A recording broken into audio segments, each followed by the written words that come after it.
Thank you. అందరికీ నమస్కారం. మరీ ముఖ్యంగా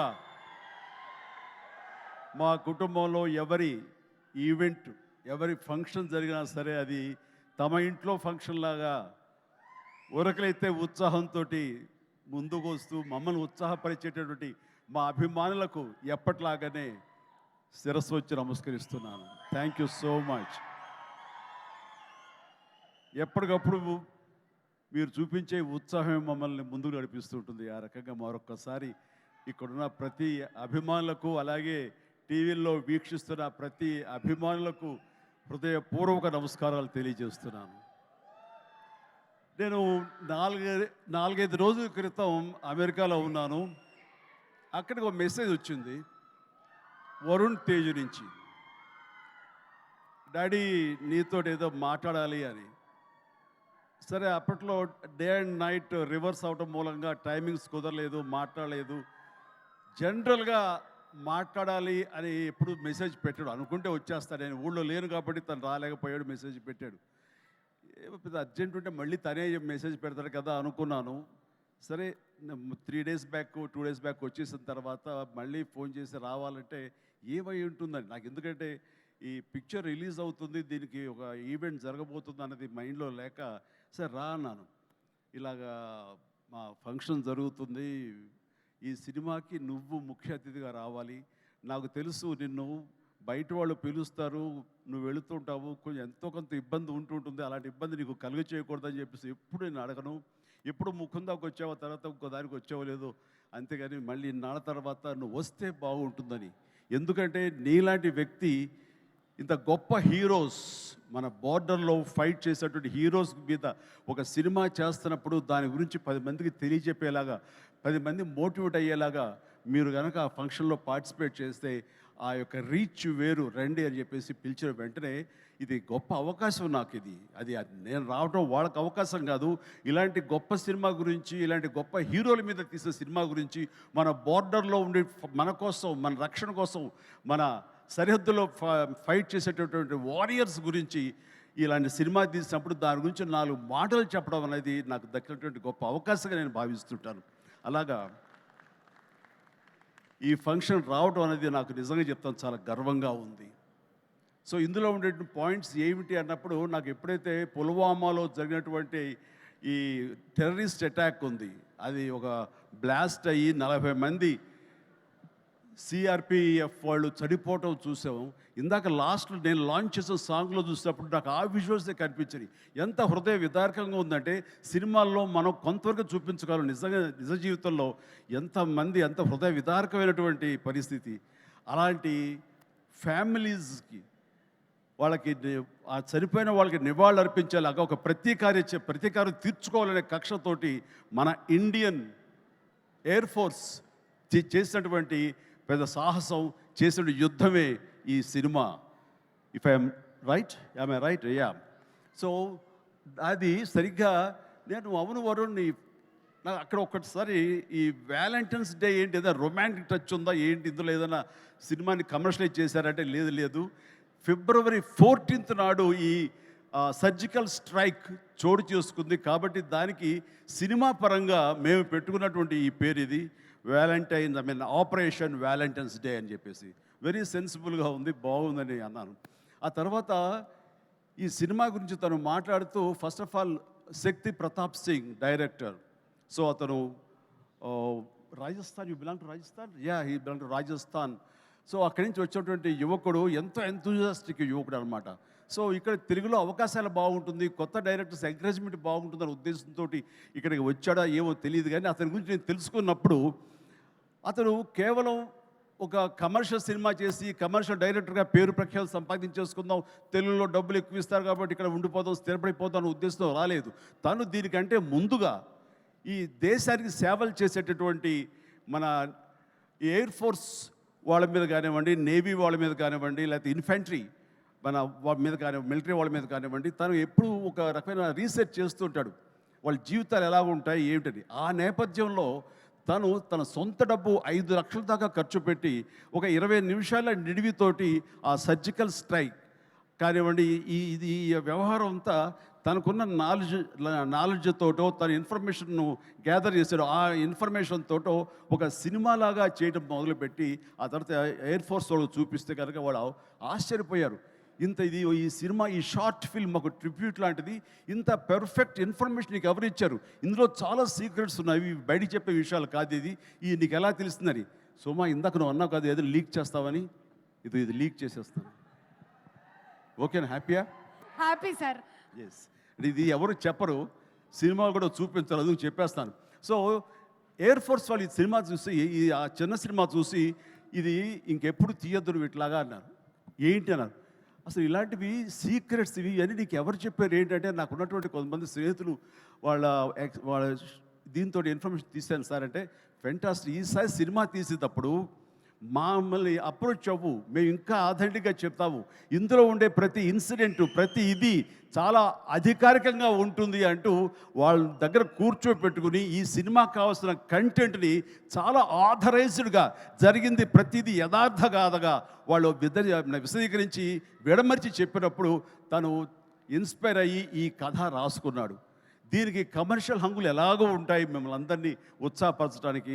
సో ఆ హంగులతోటి ఈ కథ వినిపించగానే సిద్ధు ప్రొడ్యూసర్, అలాగే వరుణ్ తేజ్ ముందు ఈ కథ విని చాలా బాగుందంటూ సిద్ధుని పిలిచి నువ్వు చెయ్యి, మనం చేద్దాం అనుకున్నప్పుడు సోనీ వాళ్ళు కూడా ఈ కథ నచ్చి వాళ్ళు కూడా దీంట్లోకి జాయిన్ అయ్యి టుగెదర్గా వీళ్ళందరూ కలిపి ఈ సినిమాని తీశారు. ఇది ఆద్యంతం చాలా చాలా బాగా వచ్చిందని చెప్పేసి నేను వాళ్ళు చెప్తుంటే కనుక ఐ ఫెల్ట్ వావ్, ఇలాంటి సినిమాలు ఆడాలి. ఎందుకంటే మనం ఎంత సరే దేశభక్తి మనకి ఎంత ఉన్నా సరే ఇలాంటి సినిమాలు, ఇలాంటి కథాంశాలు వచ్చినప్పుడు ఒక తెలియని ఒక ఉప్పొంగిపోతుంది మనకి దేశభక్తి. అంటే మనం సాధారణంగా చూడండి, ఇంట్లో జనగణమన పాడగానే వినపడగానే మనం లేచి నిలబడిపోతాం. అది లోపల ఉన్నటువంటి భావాన్ని బయటికి వ్యక్తీకరిస్తుంది, బయటికి తెలియచేసేలాగా మనం మనోగతం అంతా ఒక ఉప్పొంగుతుంది. సో అలాగా ఇలాంటి కథలు వచ్చినప్పుడు ఖచ్చితంగా మనం రొమాంటిక్ సినిమాలు, ప్రేమ సినిమాలు, యాక్షన్ సినిమాలు చూస్తుంటాం, వాళ్ళని ఆదరిస్తుంటాం, వాళ్ళకి డబ్బులు ఇస్తుంటాం. కానీ ఇలాంటి సినిమాలు మన కోసం చేసినప్పుడు, ముఖ్యంగా యూత్ ఇలాంటి సినిమాలు చూడాలి. మన కోసంగా చలిలోనూ అక్కడ నిద్రాహారాలు లేకుండా ఏడారుల్లోనూ ఎలాగ కాపు కాస్తారు, ఎలాగ మనం రక్షిస్తారు అనేది ప్రతి ఒక్కరు చూడాలి. ఎందుకంటే ఈ సినిమా చూడటం అనేది మీ వినోదం కోసం ఒక పక్కన పెడితే, ఈ సినిమా అనేది ఒక ఎక్స్పీరియన్స్ అని మీరు పక్కన పెడితే, ఈ సినిమాకు సంబంధించినటువంటి అలాంటి రియల్ హీరోస్ వాళ్ళకి ఒక సెల్యూట్. ఈ సినిమా మనందరం చూడాలి, చూసి తీరాలి. అండ్ ఆ రకంగా ఈ సినిమాని ఎంతో రీసెర్చ్ చేసి చాలా ఆథెంటిక్గా తీయగలిగాడు అది శక్తి ప్రతాప్ సింగ్. సో అలాంటి శక్తిని నేను మనస్ఫూర్తిగా అభినందిస్తూ, ఇక్కడ ఇంకొక విషయం, శక్తి మన తెలుగు పరిశ్రమకి ఇంకొక చక్కటి మెసేజ్ ఇచ్చాడని నేను భావిస్తాను వ్యక్తిగతంగా. ఈ సినిమా రిలీజ్ తర్వాత హిట్, సూపర్ హిట్ అవుతుంది వేరే విషయం. బట్ ఈ సినిమా రిలీజ్కు ముందే హిట్ అయ్యేలాగా తను చేసేటువంటి ప్రొడక్షన్ వాల్యూస్ అంతా ఇంత కాదు. ఎందుకంటే ఈ సినిమా కేవలం 75 డేస్లో తను తీయగలిగాడు. అలాగే budget with in the rich, చాలా తక్కువ బడ్జెట్లో, రీజనబుల్ బడ్జెట్లో చేశాడు. ఎవరైనా ఈ సినిమా చూస్తే కనుక, ఈ రిచ్నెస్ చూస్తే కనుక, ఆ ఎక్విప్మెంట్ కానీ, ఆ ఫ్లైట్స్ కానీ అవన్నీ కూడా ఫ్లై అయ్యేలా తీశారంటే అది నిజంగా వాళ్ళు విన్నటువంటి బడ్జెట్లో అది ఆషామాషి విషయం కాదు అది. సో ఆ రకంగా సినిమా రిలీజ్కి ముందే తను సూపర్ సక్సెస్ అయ్యాడు శక్తి అని నేను మనస్ఫూర్తిగా నా అభినందనలు తెలియజేస్తాను. ఇది చాలామందికి ఒక మోటివేషన్ అవ్వాలి, చాలామందికి ఇది ఇన్స్పిరేషన్ అవ్వాలి. సో డబ్బు ఖర్చు పెడితేనే కాదు రిచ్నెస్ వచ్చేది. రిచ్నెస్ ఎలాగొస్తుందంటే మన థాట్ నుంచి వస్తుంది. ఎలా తీస్తే, తక్కువలో ఎలా తీసి ఎలా రిచ్గా చూపిస్తే అటు సినిమా రిచ్గా ఉంటుంది, ఇటు నిర్మాతలు బాగుంటారు, అన్ని రకాలుగా సినిమా ఇండస్ట్రీ ఫ్లరిష్ అవుతుంది. అది కూడా దృష్టిలో పెట్టుకోవాలి. ఆ రకంగా శక్తి ఈ మన తెలుగు పరిశ్రమలో యంగ్ డైరెక్టర్స్కి వాళ్ళందరూ కూడాను ఒక చక్కటి మెసేజ్ ఇచ్చాడని మనస్ఫూర్తిగా నేను భావిస్తాను, నమ్ముతున్నాను. అదే రకంగా అతను మనస్ఫూర్తిని అభినందన తెలియజేస్తున్నాను. ఇక ఇందులో చాలా స్మార్ట్గా ఒకప్పుడు నాకు డైనీ కనిపించాడుగా కనిపిస్తున్నాడు ఈ షతాఫ్ అండ్ వండర్ఫుల్. నాకు ఒకసారి డేనీ డొంజోగ్పా ఉన్నట్టుగా ఉన్నాడు ఆయనకి ఈ సినిమా తర్వాత తెలుగు ఇండస్ట్రీలో మంచి అవకాశాలు వస్తాయి. So all the very best, God bless.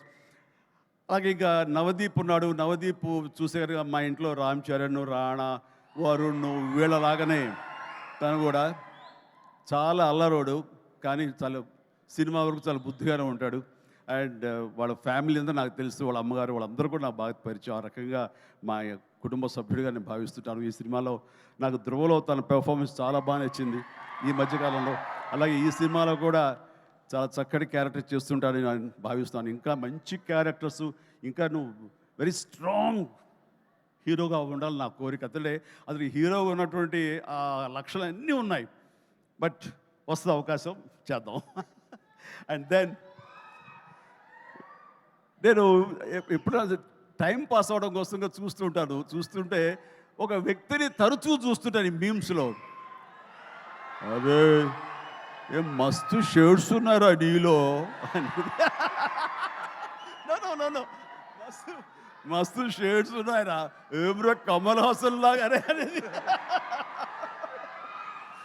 So మనిషి టాలెంట్ ఉంటే ఇది అంటారే, అన్నం మెతుకు చాలు ఉడికిందా లేదని తెలియడానికి. ఆ రకంగా వీళ్ళందరూ వాళ్ళ టాలెంట్ని ఈ రకంగా వాళ్ళు చూపించుకుని నాలాంటి వాడి దృష్టిలో కూడా పడేలాగా ఉంది.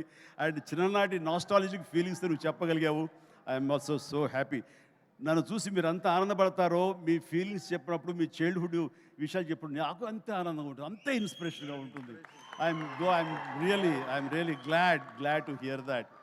So nice of you. And then ఇక హరిరామ్ జోగయ్య గారు టెక్నీషియన్స్గా పోలిస్తే వారు మాకు మంచి మిత్రులు. అండ్ వారికి నా అభినందన తెలియజేస్తున్నాను. అండ్ తర్వాత ఇక్కడ డిఓపి హరి గారు, వారికి కూడా మా బెస్ట్ విషెస్. ఈ సినిమా పెద్ద హిట్ అవుతుంది, ఆయన విజువల్స్ కూడా బాగుంటాయని నేను నమ్ముతున్నాను. ఆయన కూడా మంచి పేరు రావాలి. ఇక విజయ్ వీళ్ళందరూ, అలాగే ఓకే, గాడ్ బ్లెస్. అలాగే సిద్ధు కూడా మంచి ప్రొడ్యూసర్గా ఎదగాలని మనస్ఫూర్తి కోరుకుంటున్నాను. మీరు చెప్పే దగ్గరకు వచ్చేదో కాదు. Good luck please.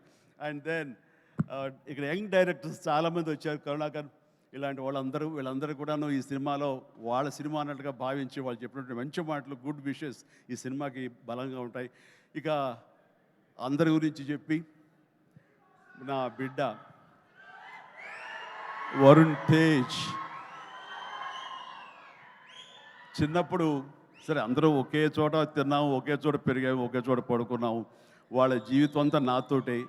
అండ్ వాళ్ళు ఏది అవ్వాలన్నా సరే వాళ్ళని అది అవ్వనివ్వకుండా చేశానేమో. రోజు నేను మేకప్ వేసుకుని నా సినిమాలు చూస్తూ, నా ఇంట్లో కాస్ట్యూమ్స్, మేకప్ ఇవన్నీ చూసి వాళ్ళు ఇంకో రకంగా ఆలోచించలేకపోయారు. అందుకనే వాళ్ళకి ఏం చేయాలా అన్న ఆలోచన ఒకవేళ చదువు అయిపోయిన తర్వాత యాక్టర్ కాక ఇంకెందుకు మనం అనేది అనుకున్నారేమో. నా దగ్గర చెప్పగానే నేను ఇలాంటి వాటిలో చాలా ఎంకరేజ్ చేస్తాను. ఎందుకంటే film industry the best film industry. నేను దీన్ని చాలా గౌరవిస్తాను. ఇది కళామ తల్లి అని నేను భావిస్తుంటాను. మనం ఎంత గౌరవిస్తే ఆ ఫిల్మ్ ఇండస్ట్రీ మన అంతగా ఆదరిస్తుంది, హక్కును చేర్చుకుంటుందని బలంగా నమ్మేవాడు నేను.